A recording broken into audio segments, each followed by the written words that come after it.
बड़े साजापाली से महिला संगठन सभी भक्तजन आएंगे। पूज्य महाराज श्री से आशीर्वाद प्राप्त कर अपने जीवन को धन्य बनाएंगे।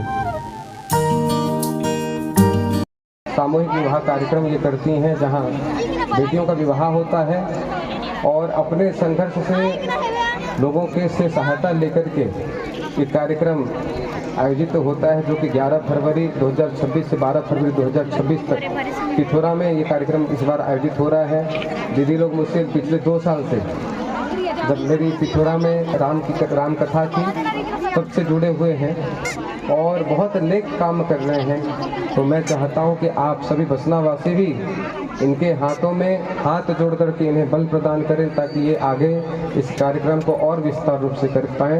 एक बार जोरदार ताली मार करके हम हमारी दीदियों का स्वागत करें।